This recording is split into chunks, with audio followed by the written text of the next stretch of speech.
INB news కి స్వాగతం. ముందుగా ముఖ్యాంశాలు.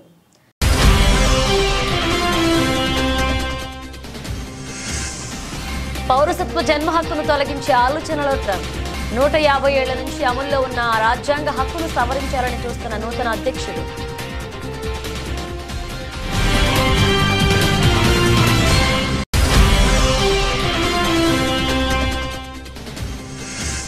నేడు కేంద్ర కేబినెట్ ముందుకు జమిలీ ఎన్నికల బిల్లుపై దేశవ్యాప్తంగా విస్తృత చర్చ జరగాలని భావిస్తున్న ప్రధాని మోదీ.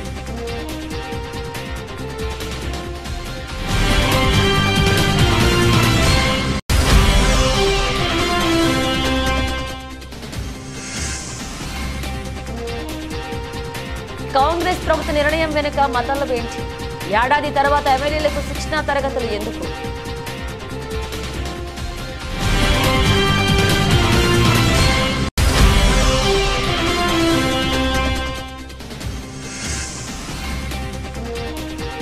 జనసేనకు నో ఛాన్స్. టీడీపీ రాజ్యసభ సభ్యుల పేర్లు ఖరారు.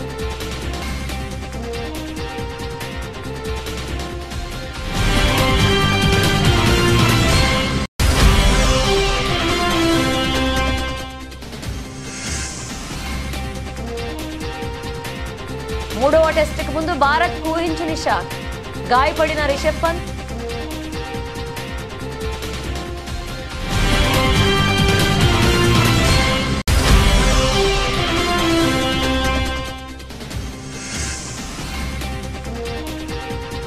సాయంత్రం అన్నీ చెప్పేస్తా. కన్నీళ్లతో మరొకసారి మీడియా ముందుకు మనోజ్.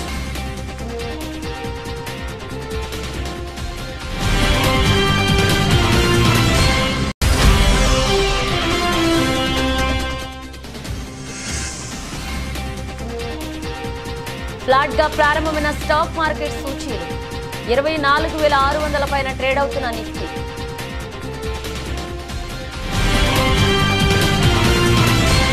అమెరికాలో జన్మించిన వారికి పౌరసత్వాన్ని ఇచ్చే విషయం తెలిసిందే. పేరెంట్స్ కు పౌరసత్వం లేకున్నా అమెరికాలో పుట్టే పిల్లలకు పౌరసత్వం ఇస్తున్నారు. 150 ఏళ్ల నుంచి అమల్లో ఉన్న ఆ రాజ్యాంగ హక్కును ఇప్పుడు కాబోయే అధ్యక్షుడు డొనాల్డ్ ట్రంప్ తొలగించే అవకాశాలు ఉన్నట్లుగా తెలుస్తోంది. పౌరసత్వ జన్మ హక్కు హాస్యాస్పదమైందని జనవరి 20వ తేదీన బాధ్యతలు తీసుకున్న తర్వాత ఆ హక్కును ట్రంప్ కాలరాస్తారని భావిస్తున్నారు. బర్త్ రైట్ సిటిజన్షిప్ ను మార్చేస్తామని ఇటీవలే ఓ ఇంటర్వ్యూలో ట్రంప్ తెలిపారు. దీనిపై తుది నిర్ణయం తీసుకునేందుకు ప్రజల వద్దకు వెళ్లాల్సి ఉంటుందని, కానీ ఏదో ఒక సందర్భంలో అంతం కావాలన్నారు. తొలి దశ అధ్యక్ష ఎన్నికల సమయంలోనూ పౌరసత్వ అంశాన్ని ప్రస్తావించారు. 14వ సవరణ ద్వారా పౌరసత్వ జన్మ హక్కును రాజ్యాంగంలో పొందుపరిచారు. అమెరికా చట్టాల కింద ఆ హక్కును పటిష్టంగా అమలు చేస్తున్నారు. అయితే ఇప్పుడు ఆ చట్టాన్ని రద్దు చేయడం అంటే చాలా న్యాయపరమైన చిక్కులు ఎదుర్కోవాల్సి ఉంటుంది. పౌరసత్వ జన్మ హక్కుల వల్ల గర్భంతో ఉన్న విదేశీ మహిళలు అమెరికాలో ఎంటర్ అయ్యి ఇక్కడ పిల్లలను ప్రసవించిన తర్వాత మళ్లీ వెళ్లిపోతున్నారని, అందుకే ఆ విధానాన్ని మార్చాలని ట్రంప్తో పాటు ఇతర పార్టీలు ఆలోచిస్తున్నాయి.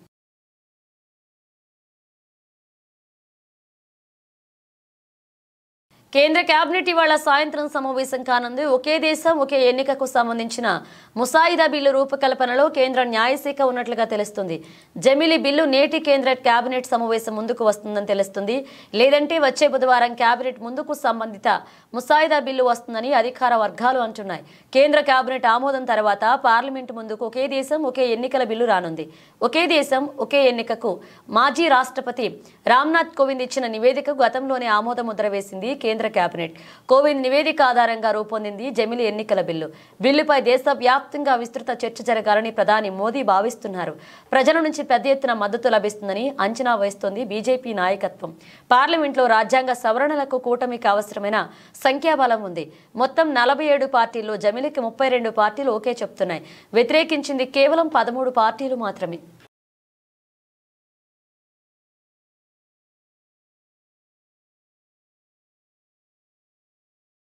ప్రభుత్వం ఏర్పడి ఏడాది అవుతుంది. ఇప్పటికీ 3 అసెంబ్లీ సెషన్స్ కూడా పూర్తయ్యాయి. ఈ సమయంలోనే కాంగ్రెస్ ప్రభుత్వం తీసుకున్న నిర్ణయం పొలిటికల్ సర్కిల్స్ లో హాట్ టాపిక్ గా మారింది. అదే కొత్త ఎమ్మెల్యేలకు ట్రైనింగ్. ఏడాది తర్వాత ఇప్పుడు ట్రైనింగ్ ఎందుకు? అధికార పక్షం స్కెచ్ ఏంటి? కొత్త ఎమ్మెల్యేలు ఇప్పుడు కొత్తగా తెలంగాణలో కాంగ్రెస్ ప్రభుత్వం కొలువుదీరి ఏడాది పూర్తయింది.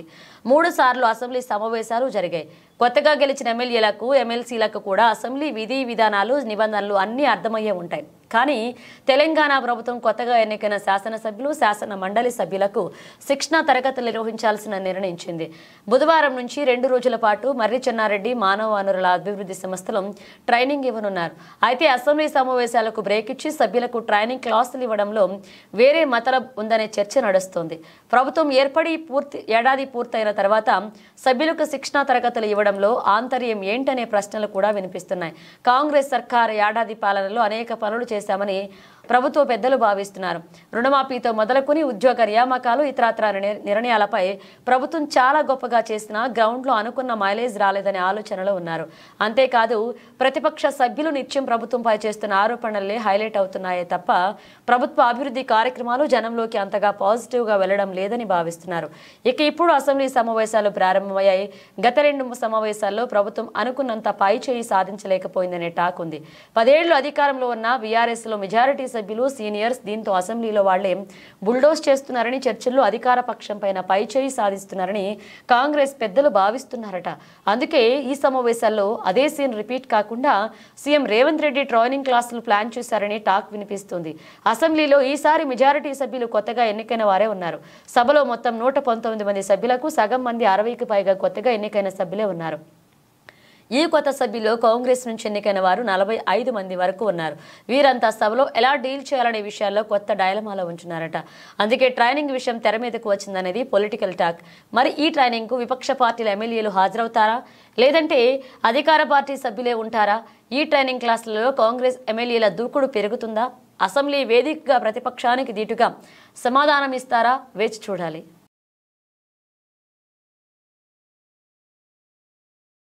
ఏపీ టీడీపీ రాజ్యసభ సభ్యుల పేర్లను ఖరారు అయ్యాయి. టీడీపీ నుంచి రాజ్యసభకు బీదా మస్తానరావు, సానా సతీష్ పేర్లను ఖరారు చేయగా ఆర్ కృష్ణయ్య పేరును బీజేపీ ఇప్పటికే ఖరారు చేసింది. ఇక రాజ్యసభ ఎన్నికల్లో జనసేనకు అవకాశం దక్కకపోవడంతో నాగబాబుకు ఏపీ కేబినెట్లో అవకాశం దక్కుతున్నట్లుగా వార్తలు వినిపిస్తున్నాయి. ముందుగా కూటమిలో 3 పార్టీలు 3 స్థానాలను పంచుకుంటాయని వార్తలు వినిపించాయి. కానీ చివరి నిమిషంలో టీడీపీ 2 అభ్యర్థులను ప్రకటించింది. అంతకు ముందే బీజేపీ ఒక అభ్యర్థి ఖరారు చేసింది. టీడీపీ నుంచి బీదా మస్తాన్ రావు, సానా సతీష్, బీజేపీ నుంచి ఆర్ కృష్ణయ్యలు మంగళవారం నామినేషన్లు దాఖలు చేయనున్నారు. ఇదిలా ఉంటే ఏపీ కేబినెట్ లో 25 మంది మంత్రులకు అవకాశం ఉంది. కానీ ప్రస్తుతం 24 మంది మాత్రమే ఉన్నారు. ఆ ఒక్క స్థానం కూడా కూటమి ప్రభుత్వం పొత్తులో భాగంగా జనసేనకు కేటాయించింది. ఈ నేపథ్యంలో మంత్రివర్గాన్ని విస్తరించాలని ఏపీ ప్రభుత్వం నిర్ణయించింది. దీంతో నాగబాబుకు మంత్రి పదవి దక్కే అవకాశాలు ఉన్నాయని విశ్వసనీయ సమాచారం. కాగా డిసెంబర్ 3 నుంచి ప్రారంభమైన నామినేషన్లు డిసెంబర్ 10తో ముగియనుంది. నామినేషన్ల ఉపసంహరణకు గడువు డిసెంబర్ 13, డిసెంబర్ 20న పోలింగ్ నిర్వహించి ఆ రోజు ఫలితాలను ప్రకటించనున్నారు.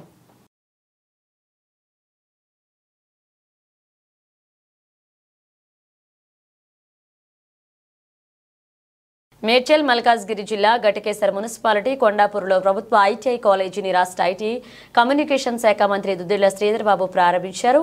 8 కోట్ల రూపాయలతో హిందుస్థాన్ ఏరోనాటిక్స్ లిమిటెడ్ సంస్థ సౌజన్యంతో నిర్మాణం చేస్తున్న ప్రభుత్వ ఐటీఐ మహిళా కాలేజీని ప్రభుత్వ పట్నం మహేందర్ రెడ్డి, మేడ్చల్ ఎమ్మెల్యే చామకూర మల్లారెడ్డి, మేడ్చల్ నియోజకవర్గ కాంగ్రెస్ పార్టీ ఇన్ఛార్జ్ తోటకూర వజ్రేష్ యాదవ్, ఘటకేసర్ మున్సిపల్ చైర్మన్ మల్లి పావని జంగయ్యలతో కలిసి మంత్రి దుద్దిళ్ల శ్రీధర్ బాబు ప్రారంభించారు. ఈరోజు ఘట్కేసర్ మున్సిపల్ పరిధిలో మన రాష్ట్ర లేబర్ డిపార్ట్మెంట్కు సంబంధించి ఐటీఐ గర్ల్స్ ఇన్స్టిట్యూట్ని ప్రారంభోత్సవం చేసుకున్నాం. ప్రధానంగా నాతో పాటు ఇక్కడికి వచ్చేసిన మా ప్రభుత్వ చీఫ్ విప్ మహేందర్ రెడ్డి గారు, అదేవిధంగా మా గౌరవ శాసనసభ్యులు మాజీ మంత్రివర్యులు మల్లారెడ్డి గారు, మున్సిపల్ చైర్పర్సన్ గారు, మరి హెచ్ఏఎల్కు సంబంధించిన ఏజీఎం గారు, మా ప్రిన్సిపల్ సెక్రటరీ గారు, మా యాదవ్ గారు, అదేవిధంగా సుధీర్ రెడ్డి గారు మాజీ శాసనసభ్యులు, హరివర్ధన్ రెడ్డి గారు, ఈరోజు స్థానికంగా ఉన్న మా కౌన్సిలర్ సోదరులు సోదరిమణులతో పాటు ప్రజా పాలన భాగంలో అనేక అభివృద్ధి సంక్షేమ కార్యక్రమాలని గౌరవ ముఖ్యమంత్రి రేవంత్ రెడ్డి గారు గత 10 రోజుల నుంచి కూడా ప్రారంభోత్సవ కార్యక్రమాలు చేయటం భాగంలో ఈరోజు ఆ ప్రజా పరిపాలన ప్రజల విజయోత్సవాల కార్యక్రమ భాగంలో గట్కేశ్వర్లో నిర్మించబడ్డ 8 కోట్ల రూపాయల వ్యయంతో చాలా మంచి సౌకర్యాలతో 5 ట్రేడ్స్కు సంబంధించిన కోర్సులను ప్రారంభోత్సవం చేయడం జరిగింది. అధునాతనమైన సాంకేతిక పరిజ్ఞానాన్ని అందియాలే విద్యార్థులకు, పరిశ్రమలకు అనుబంధంగా కోర్సులను మనము ప్లాన్ చేయాలి అనే ఉద్దేశంతో ఒక ప్రక్కన ఉన్న ఐటీఐస్ను మోడర్నైజ్ చేస్తున్నాం, ఇంకో ప్రక్కన అడ్వాన్స్ టెక్నాలజీ సెంటర్స్ అని ఏర్పాటు చేసి ఈ రాష్ట్ర వ్యాప్తంగా కూడా 65 ఇన్స్టిట్యూట్స్ని మేము ఈరోజు కొత్త భవనాలతో పాటు అక్కడ కొత్త ట్రేడ్స్తో పాటు శ్రీకారం చుట్టడం జరిగింది. ఈ ప్రభుత్వ ముఖ్య ఉద్దేశం ప్రధానంగా చెప్తా ఉన్నాం, విద్యార్థులు అందరూ ఎవరైతే చదువుకుంటుంటారో వారికి అందరికీ కూడా ఉపాధి అవకాశం కల్పించాలి. ఉపాధి కల్పననే ప్రధానమైన దాంట్లో భాగంగానే ఐటీఐస్, ఒకటి ఐటీఐ, ఇంకోటి పాలిటెక్నిక్, తర్వాత ఇంకా మన ఇంజనీరింగ్ కాలేజు, అదేవిధంగా డిగ్రీ కళాశాలలు, ఇవన్నిటిని కూడా దృష్టిలో పెట్టుకొని ఎక్కడైతే షాప్ ఫ్లోర్ సంబంధించిన వర్క్ ఫోర్స్ని సాంకేతిక పరిజ్ఞానంతో వారికి ఉపాధి దొరికే విధంగా చేసే ప్రయత్న భాగంలోనే ఈరోజు మనం ఈ గట్కేసర్లో 8 కోట్ల రూపాయలతో మరి హెచ్ఏఎల్ వారి సౌజన్యంతో ఈరోజు చేసుకోవడం జరిగింది. 3 ఎకరాల స్థలం, 3 ఎకరాల స్థలంలో ఇది నిర్మాణం, లోపల క్లాస్ రూమ్స్ కూడా మంచి సౌకర్యాలను కల్పించి గర్ల్స్కి సంబంధించి వారికి ఉపాధి అవకాశాలు ఏ రంగంలో దొరుకుతాయో వాటిని ఎంపిక చేసుకొని, ఉదాహరణకి ఫ్యాషన్ టెక్నాలజీకి సంబంధించి ఆ ఫ్యాషన్ టెక్నాలజీకి సంబంధించిన కోర్స్, ఆ కోర్సుకు అవసరం ఉన్న మరి మెషిన్స్ కానీ కంప్యూటర్ డిజైనింగ్ కూడా నేర్పించే మెషిన్స్ను ఏర్పాటు చేసుకొని మరి కొత్త హంగులాలతో ఈ కార్యాచరణ చేపట్టడం జరిగింది. రాబోయే కాలంలో కూడా ఒక మంచి ఆలోచన కార్యక్రమం ఆనాడు మా శాసనసభ్యులుగా ఉన్న మల్లారెడ్డి గారు చేసినప్పటికీ పూర్తి చేసింది మొత్తం కంప్లీట్ చేసేయాలని ఆలోచన చేసి ఈ కార్యక్రమాన్ని నిర్వహించడం జరిగింది. దాంట్లో భాగంగానే మేమందరం కూడా ఇక్కడికి రావడం జరిగింది. ఈరోజు విద్యార్థుల బంగారు భవిష్యత్తు మా ఆలోచన, వారికి కల్పించే ప్రతి కార్యక్రమం కూడా ఇదే విధంగా చేస్తుంది. అన్ని ఐటీఎస్ను కూడా, రాష్ట్ర వ్యాప్తంగా ఉన్న అన్ని ఐటీఎస్ను కూడా ముఖ్యమంత్రి గారు మరి ఈ విధమైన ఒక కార్యాచరణ చేపట్టాలని ఆలోచనలో ఉన్నారు. తెలంగాణ రాష్ట్ర మాజీ ఐటీ శాఖ మంత్రి కేటీఆర్ పిలుపు మేరకు రంగారెడ్డి జిల్లా మహేశ్వరం నియోజకవర్గం Badangpet municipal corporation Balaji homes దగ్గర ఉన్న తెలుగు తెల్ల విగ్రహం దగ్గర బీఆర్ఎస్ పార్టీ జెండా ఎగరవేసి అనంతరం తెలుగు తెల్ల విగ్రహానికి పూలమాలలు వేసి పాలతో అభిషేకం చేశారు. అనంతరం రామరెడ్డి మీడియాతో మాట్లాడుతూ తెలంగాణ కోసం తన ప్రాణాలు సైతం లెక్క చేయకుండా తెలంగాణ సాధించిన ఘనత కేసీఆర్ అని, ప్రతి నిమిషం పేద ప్రజల కోసం ఎన్నో పథకాలు తెచ్చిన ఘనత కేసీఆర్ కి దక్కుతుందని, తెలంగాణ భవన్లో ఉన్నటువంటి తెలుగు తెల్లని తీసేసి ఇప్పుడు కొత్త విగ్రహాన్ని పెట్టడం సిగ్గుచేటు అని ఆగ్రహాన్ని వ్యక్తం చేశారు.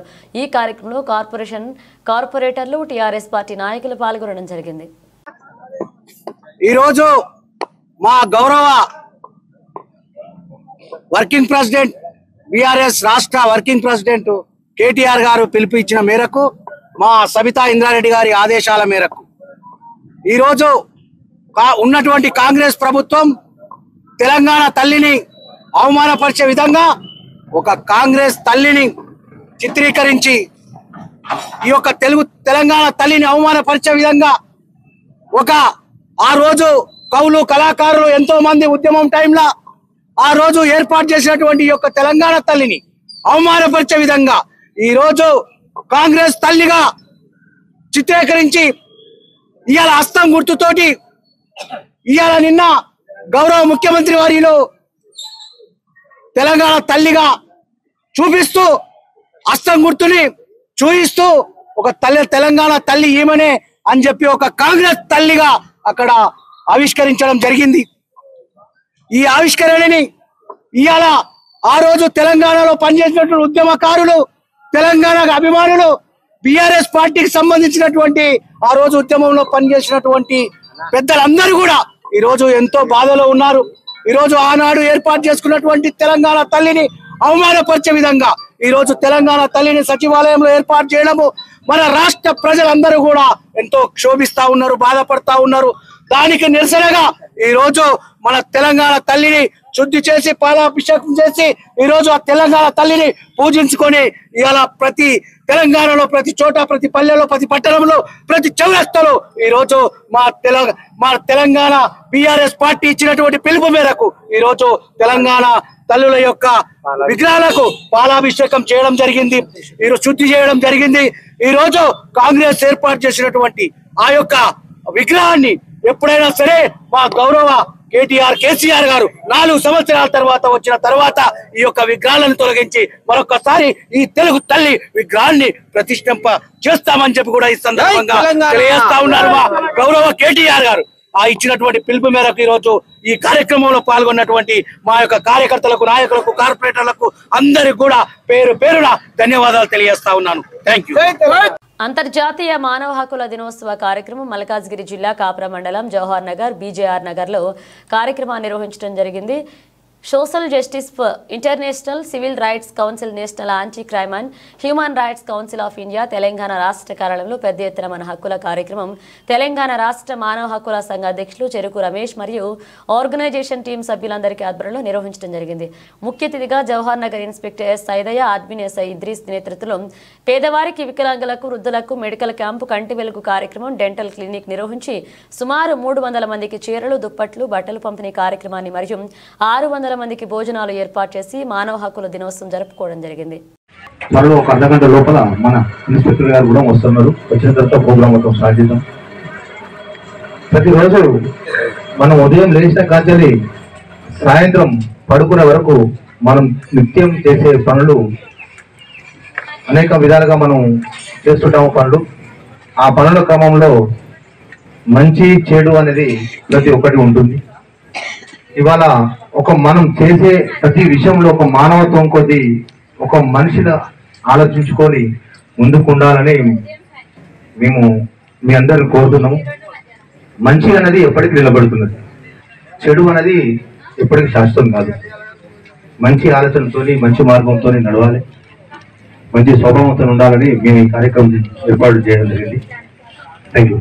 హన్మకొండ జిల్లా పరకాల పట్టణ కేంద్రంలో భారత రాష్ట్ర సమితి పార్టీ ఆధ్వర్యంలో నడికూడ పరకాల మండలాల అధ్యక్షులు ఆధ్వర్యంలో తెలంగాణ తల్ల చిత్రపటానికి పాలాభిషేకం చేశారు. ఈ సందర్భంగా నడికూడ మండల అధ్యక్షులు దూరిశెట్టి చంద్రమౌళి, పరకాల మండల అధ్యక్షులు చింతిరెడ్డి మధుసూదన్ రెడ్డి మాట్లాడుతూ తెలంగాణ తల్ల రూపురేఖల్ని మార్చి ముఖ్యమంత్రి రేవంత్ రెడ్డి ఆవిష్కరించడం దురదృష్టకరమని, ప్రభుత్వ దుశ్చర్యకు తెలంగాణ తల్లి కన్నీళ్లు పెడుతుందన్నారు. తెలంగాణలో ప్రత్యేకమైన పండుగ బతుకమ్మను తెలంగాణ తల్లి చేతిలో నుంచి మాయం చేసి కాంగ్రెస్ పార్టీ గుర్తుపెట్టడం అన్యాయమన్నారు. ఈ కార్యక్రమంలో పలు మండలాల బీఆర్ఎస్ పార్టీ నాయకులు పాల్గొన్నారు.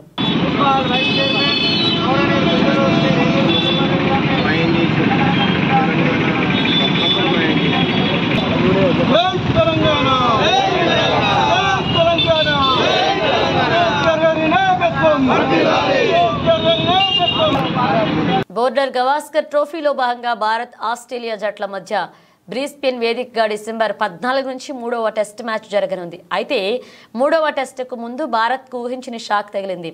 Team India star player Rishabh Pant గాయపడినట్లుగా వార్తలు వస్తున్నాయి. ఆడిలైట్ టెస్ట్ మ్యాచ్ కేవలం 3 రోజుల్లోనే ముగియడంతో భారత్ గత 2 రోజులుగా ఆడిలైట్లోనే 3వ టెస్ట్ మ్యాచ్ కోసం ప్రాక్టీస్ మొదలుపెట్టింది. ఈ క్రమంలో నెట్స్లో ప్రాక్టీస్ చేస్తుండగా రిషబ్ పంత్ గాయపడినట్లుగా ఓ ప్రముఖ స్పోర్ట్స్ వెబ్సైట్ తెలియజేసింది.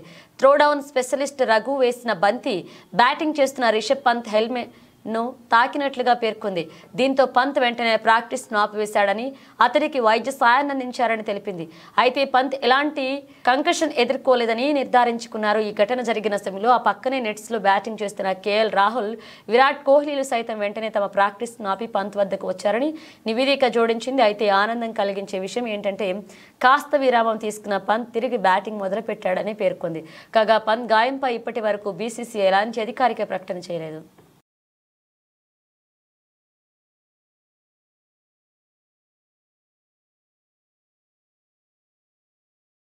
మంచు కుటుంబంలో జరుగుతున్న వివాదం గురించి తెలిసిందే. ఈ నేపథ్యంలో హీరో మంచు మనోజ్ తీవ్ర భావోద్వేగానికి గురయ్యారు. ఈ సందర్భంగా మీడియా ముందుకు వచ్చిన మనోజ్ ఎమోషనల్ అయ్యాడు. నాన్న తరపున జర్నలిస్టులకు క్షమాపణ చెప్తున్నా, ఇలాంటి రోజు వస్తుందని ఎప్పుడూ అనుకోలేదు. నా కోసం వచ్చిన జర్నలిస్టులకు ఇలా జరగడం చాలా బాధగా ఉంది. ఈ గొడవలో నా భార్య, కూతురి పేరు లాగుతున్నారు. ఈ సమస్యకు పరిష్కారం చూపాలని బంధువుల కాళ్లు కూడా పట్టుకుంటానని చెప్పారు. అయినా వినడం లేదు. ఈ రోజు సాయంత్రం అన్నీ చెప్పేస్తా అంటూ కన్నీళ్లు పెట్టుకున్నారు మనోజ్. దీనికి గాను సాయంత్రం ఒక ప్రెస్ మీట్ పెట్టి అసలు ఏం జరిగింది, ఎలా జరిగింది అన్న అన్ని విషయాలు చెప్పేస్తా అని చెప్పాడు మనోజ్. దీంతో ఈ వీడియో వైరల్ అవుతుంది. గత కొంతకాలంగా మంచు ఫ్యామిలీలో గొడవలు జరుగుతున్న సంగతి తెలిసిందే. కానీ నిన్న రాత్రి నుండి ఈ గొడవలు తీవ్ర రూపం దాల్చాయి. మంగళవారం మంచు ఇంట హైడ్రామా నెలకొంది. అయితే దీన్ని కవర్ చేయడానికి వచ్చిన జర్నలిస్ట్ పై మోహన్ బాబు తీవ్ర స్థాయిలో దూషించాడు. అసభ్య పదాజాలం వాడుతూ మీడియా ప్రతినిధులపై చేయి చేసుకున్నారు మోహన్ బాబు. మీడియాతో ఇలా ప్రవర్తించడమై జర్నలిస్టు సంఘాలు ఆందోళన చేపట్టాయి. మోహన్ బాబు మీడియాకు క్షమాపణ చెప్పాలంటున్నాయి. ఎవరికి కరెక్ట్ కాదు. ఇన్నాళ్ళు గమ్మునున్నాను ఓకే, కానీ వాళ్ళ నాన్న ఆస్తుల కోసం కొట్లాడుతున్నాడా, మంచి కోసం నిలబడుతున్నాడా అనేది ఈరోజు మీకు సాయంత్రం వచ్చిన ప్రూఫ్స్ అన్ని వదులుతాను. మా నాన్న మీద గన్ను పెట్టి కాల్చే వినయ్కి, మా అన్నకి సాయంత్రం ప్రతిదీ చెప్తాను. చెప్పాను కదండి వినయ్ అని మా అన్న విష్ణు అని. అవునండి, నన్ను హాజరుపరచమన్నారు, 10:30కి రమ్మన్నారు. మీరందరూ చూశారు. నాకు మొన్న ఫస్ట్ రోజు తగిలి బాగా నొప్పి వచ్చింది, మెడ, కాలు. 3 వారాల క్రితం ఫైట్లో నాకు మజిల్ టైర్ అయింది, గ్రేడ్ 1 టైర్ రైట్ లెగ్లో. లెఫ్ట్ లెగ్లో మళ్ళీ దెబ్బలు తగిలాయి మొన్న. సో అందుకే కొంచెం బ్యాలెన్స్ ఇది ఉంది. మందులు హెవీ మెడికేషన్ ఇచ్చారు, హెవీ ప్యాచ్ కూడా వేశారు నాకు. దానివల్లే కొంచెం నడుస్తున్నాను.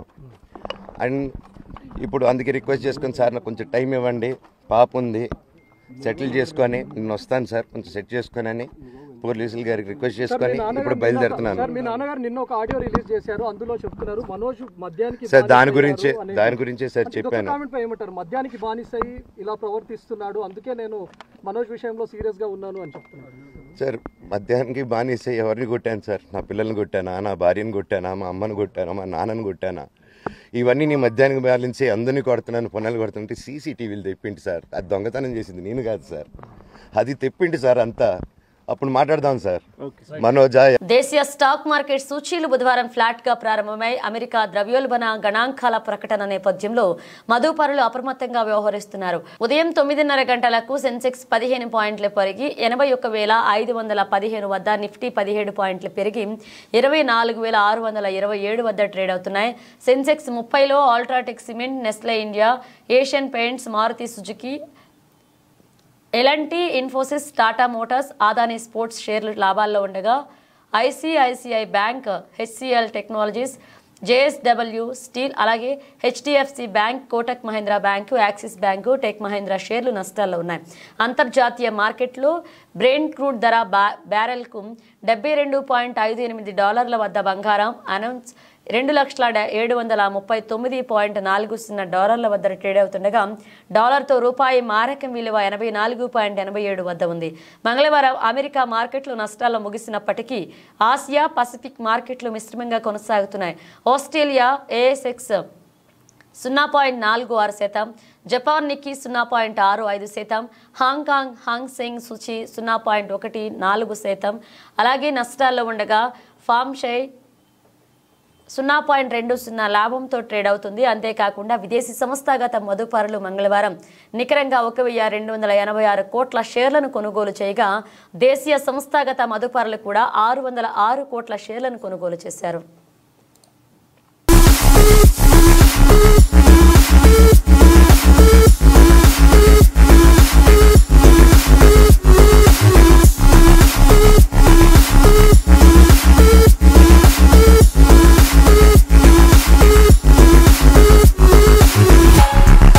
బులెటిన్ ముగించే ముందు హెడ్లైన్స్ మరోసారి.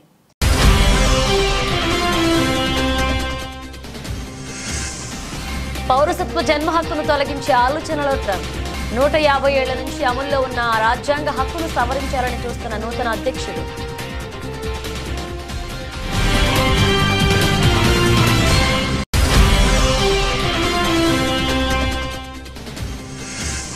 నేడు కేంద్ర కేబినెట్ ముందుకు జమిలీ ఎన్నికల బిల్లు. బిల్లుపై దేశవ్యాప్తంగా విస్తృత చర్చ జరగాలని భావిస్తున్న ప్రధాని మోదీ.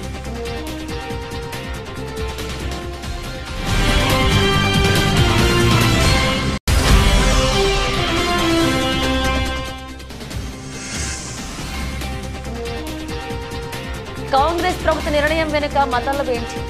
ఏడాది తర్వాత ఎమ్మెల్యేలకు శిక్షణా తరగతులు ఎందుకు?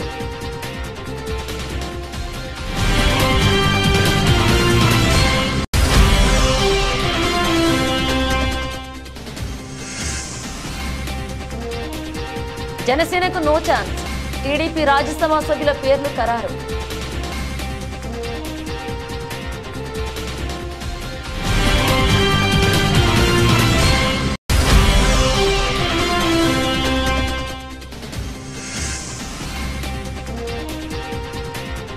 మూడవ టెస్టుకు ముందు భారత్ ఊహించని షాక్.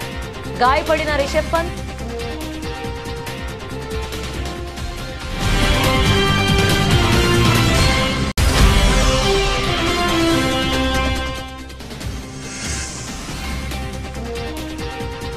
సాయంత్రం అన్నీ చెప్పేస్తా. కన్నీళ్లతో మరొకసారి మీడియా ముందుకు మనోజ్.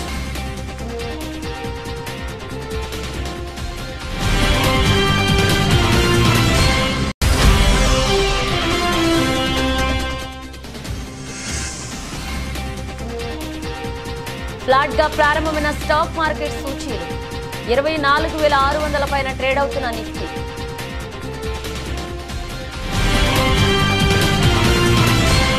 ఇవి బులెటిన్ అప్డేట్స్. మరిన్ని అప్డేట్స్ తో మళ్ళీ కలుద్దాం.